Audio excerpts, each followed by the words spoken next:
everyone, and welcome to another round of 12 News Weekend. I'm Kariba Devine. Here at 12 News, we strive to bring you the very best journalism in the Valley. That is why each week we'll rewind the tape to show you some of our very best stories. Some will make you laugh, some will make you cry, and some will just make you feel good. This is 12 News Weekend.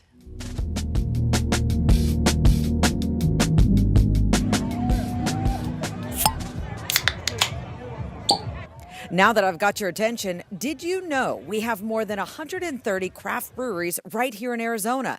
They brew over 217,000 barrels of craft beer yearly, which translates to about $1.4 million pouring into the economy. You can find a beer similar to one that you've historically drank and still get into that community sense and keeping your neighborhood thriving, because these are all small businesses. There is no mega business that is running a craft brewery in Arizona. Voted Small Business of the Year in 2024, 100 Mile in Tempe is a woman-owned business, placing it in an elite class. Only 2.5% of all breweries are solely women-owned. I'm super proud to be one of them. In your hands, rub it until it gets really hot. Like at this top. Yep, if it's hot, you're doing it right. And then smell. Oh, wow. That's a lot of trolls in the beer. And now Sue's team is taking part in the Pink Boots Collaboration Brew Day. Founded in 2007, Pink Boots is a way to connect women with other women in the beer industry. Pink Boots is a global organization, so they have over 2,500 members in 27 countries throughout the world.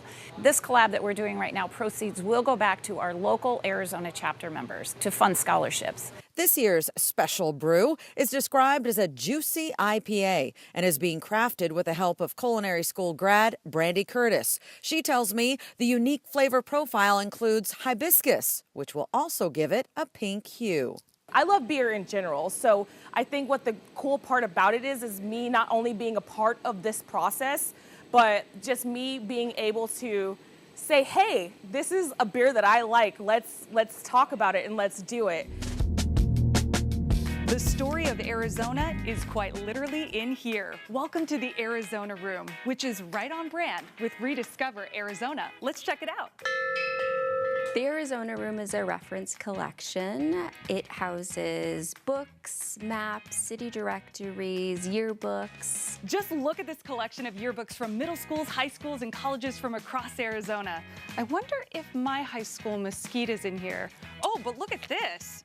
I found a yearbook from Phoenix High School from 1915. It's the oldest one in the collection. And did you know the creator of Sesame Street, Joan Gans Cooney, went to North High School? That's her yearbook.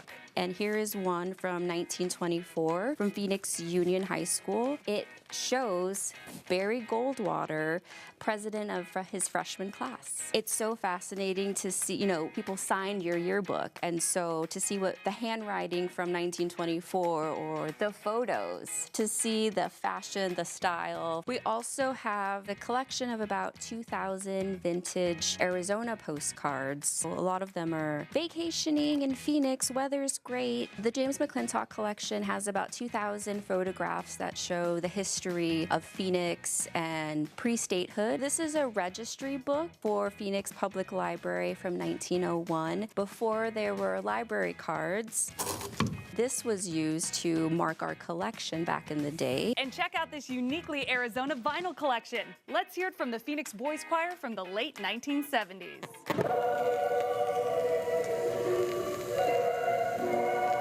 If you're new to Phoenix or you've lived here your whole life, there are gems to be discovered. You really get to see the history of the city and Arizona. We're a young state, but we have a rich history. Until the next Rediscover Arizona chapter at the Phoenix Public Library, Crystal Long, 12 News.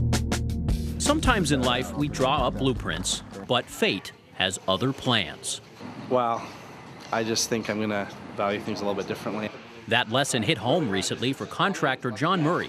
You see, while knocking down walls of this 1950s North Phoenix four-bedroom, John discovered the contents of a partially opened time capsule. We've done hundreds of houses. I've never seen anything like this. There was a photo of a family of another era and an open letter written for a future generation. This time capsule is being buried on September 27th, 1966.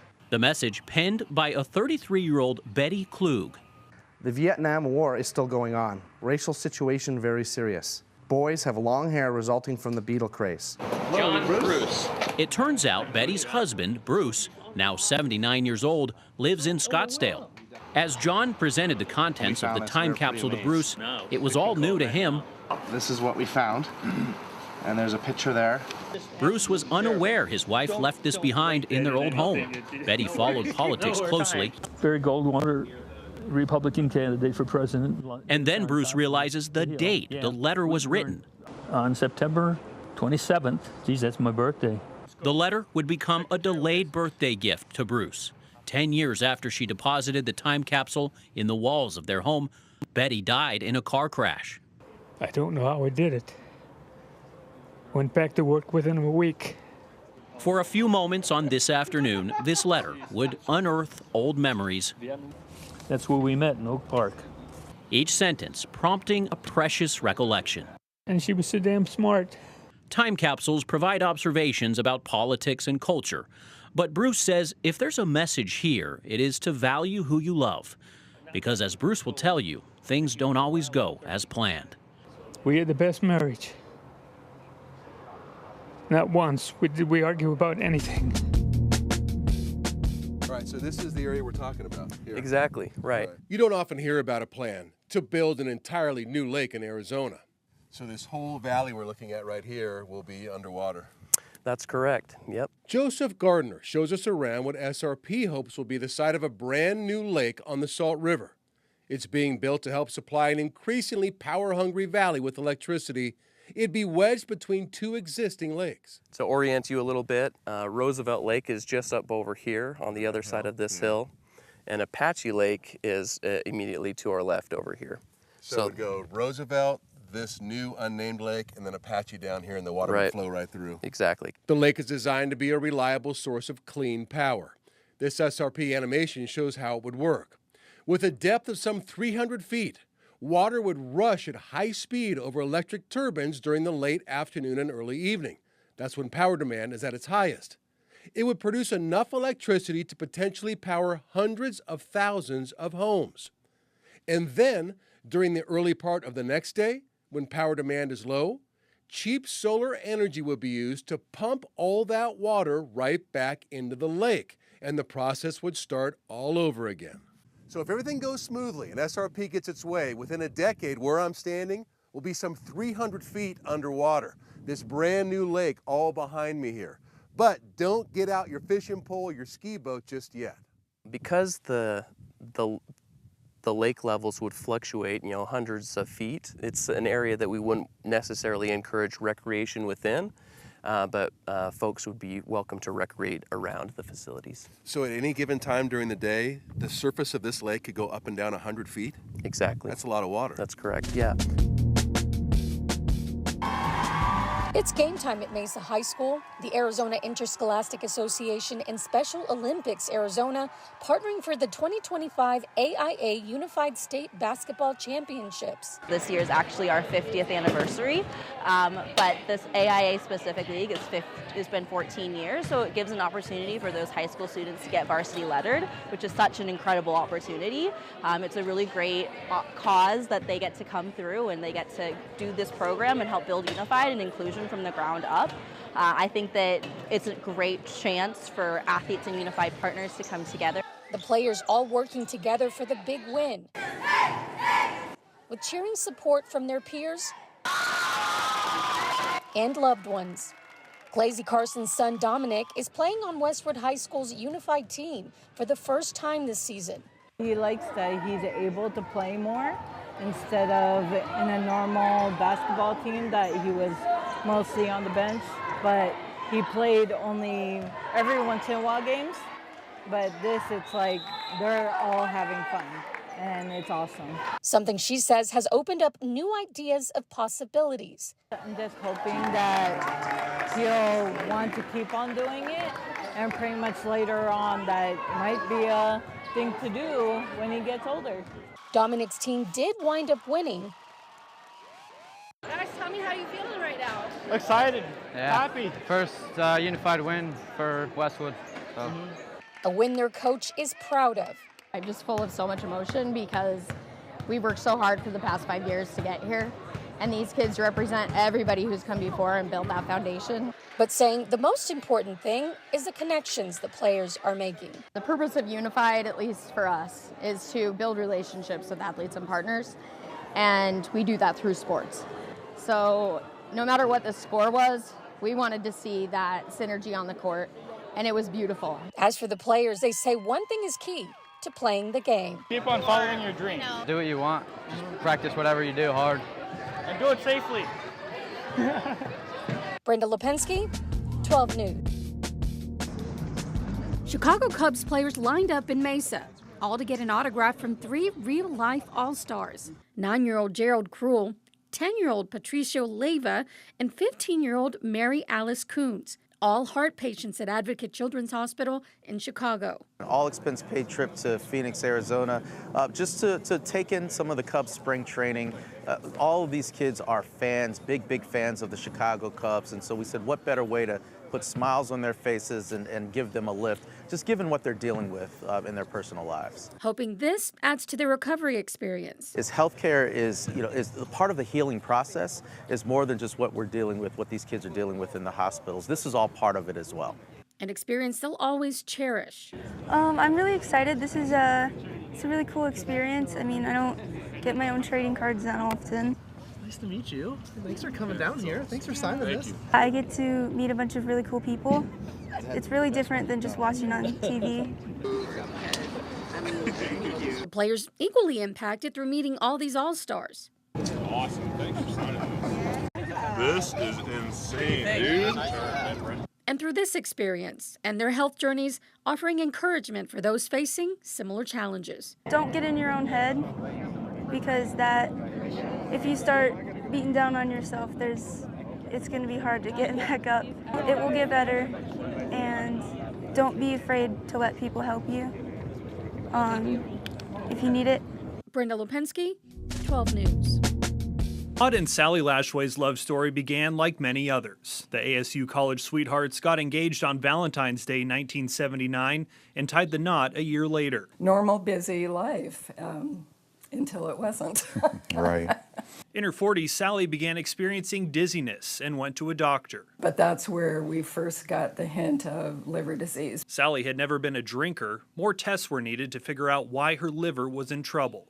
The diagnosis was dreadful for the active mother of 2. His final comment was, live your life. Sally had primary sclerosing cholangitis, a rare chronic disease that slowly damages the liver's bile ducts. There was no cure, and doctors told Sally she would need a liver transplant in 5 to 7 years. We have to move on this. Todd had questions and went to the American Liver Foundation's website to learn about his wife's disease, ultimately discovering that he could possibly be a living donor. In my mind, I had already made the decision that I was going to volunteer, which means I had to kind of clean up my lifestyle act a little bit because I was obese. I was, and you drank like every other normal young person did. At the time, Sally didn't know what Todd had already committed to. Her health remained stable for several years and she continued working as a child development specialist. But in 2008, her symptoms worsened. Dr. Byrne looked at me and said, it's time. Sally's liver was shutting down and she needed a life-saving transplant. She would be too low on the list for anything anytime soon. That's when I raised my hand and I said, I want to donate. Sally said yes when Todd proposed decades earlier, but when her husband offered a piece of his own liver, I said no, because how could we possibly consider both going into surgery and not coming out, one or both of us. Todd was a match and passed all the screening tests. In June of 2008, they drove to the Mayo Clinic in Phoenix. A nurse came up and she had a mask on, and I looked at her eyes and I knew who she was. She was a friend of ours from church. That was just like such a vision. She was so angelic for me to see those eyes that I recognized. Gave me total peace. Todd went under the knife first. A surgeon removed 60% of his liver, which would soon be part of Sally. He decided he needed to have his lunch break, so he had a sandwich in between the 2 surgeries. A few hours later, Todd and his daughters got the news they were praying for. the liver's attached and it's working, and I'm sure it was woohoo. 17 years later, We call it liverversary. Sally continues to enjoy a stable life and has since become a grandma. She doesn't take any day for granted. Rejection is a lifelong potential, and there is still no cure for PSC. It just hasn't taken over the liver yet, but it will. So that's just another reality that every day is a gift from God, and I know that at some point the party's over. In Scottsdale, Kyle Simchuk, 12 News. Phones are ringing at Burns Pest Elimination. I've been here 15 years. This is the earliest I've ever seen this amount of calls. As more people are finding scorpions in and around their property. We typically see a season starting late April, early May, when the soil temps get warmer. That's when the scorpions come out of their little hibernation-like state called diapause, and they get to work. But Mike Boyle says the unseasonably warm temperatures we're seeing is pushing them out of hiding and into our homes. They've got to find food, and there's not a lot of food around. They go towards the light, they go towards the moisture, they go towards our home, because that's where crickets and beetles are overwintering because it's warm in our home. So they're going after their food source. If it's nice, it's not too cold out, they're still moving around out there. Michael Gallagher with Seal Out Scorpion says they too are seeing an unusually high number of calls. But for them, it's not entirely surprising. 671 scorpions in 2 nights. Our weather patterns have definitely changed over the last several years. We're getting much drier summers and seasons of that nature. We're not having the extreme colds anymore like we did. And so what's happening now is scorpions are becoming more year-round. Which can be concerning in more than one way. Scorpions are not going into the diapause, so they're moving around more, they're mating more, and what can happen is extreme freezes can kill babies, and that's not happening. So you have population booms on the summertime. I'm predicting a very hot, nasty summer for scorpions for sure. It's why experts warn people to act now. For every one you find on a blacklight search, possibly 8 or 9 you're not seeing. Before that one creepy house guest invites more. Jay Cunningham, 12 News. It's a skill everyone should know. It is never too late to learn how to swim. No matter how old you are. You can learn at any age. While we don't tend to think of grown-ups not knowing how to swim, YMCA member Deanna Lay, a former swim instructor, taught adults for years. You could be in great shape, but if you don't have that skill of confidence and learning how to swim, it's really scary. In 2024, ChildrenSafetyZone.com reports out of 79 people who lost their lives in the water, 55 of them were adults. That is such a surprising number for us. Andy Wilson, the senior program manager with Valley of the Sun YMCA, says there's several reasons why grown-ups haven't learned, from bad past experiences to embarrassment of not knowing how to. Still, it's no excuse to avoid learning this life-saving skill to protect yourself and your children. They're the person in charge of the kids at the pool or at the lake, and they need to be confident in their ability as well. It's especially important for adults to learn in order for their kids to feel comfortable. Which is why the YMCA has programs specifically for adults to learn the basics. We focus on the survival skills first, and then we build into the leisure and the fun and wherever that person wants to take their swimming ability. Either in private lessons or learning with others, it helps those overcome their fear. No matter what your first step looks like, we will help navigate that path with you. To make sure everyone of all ages is safe. Chase Golightly, 12 News. It's the only Black-owned bookstore in the Valley of the Sun, Grassroots Books and Juice Bar. For the 5th year in a row, they're hosting the Grassroots Black History Festival, a gathering celebrating their rich history and those making history. A proud steward of a community space. Ollie Nervis opened the bookstore and juice bar in the Eastlake Park neighborhood in 2019. It was like a corner space, and for a couple $100 a month, I brought in a whole bunch of books from my house and the books that I bought from Goodwill. And ever since then, the store has grown in popularity, receiving national attention, including a nod on Oprah Daily. The community has really supported us, has really invested in us, believed in us. Here you'll find shelves filled with books by Black authors, and on the Black Experience, a place you can always find new books. Tucson author Adiba Nelson did a book signing after reading to a group of kids. Telling them about the beauty that lies within them and the beauty in their hair, and that it always resides in them. I couldn't think of a better way to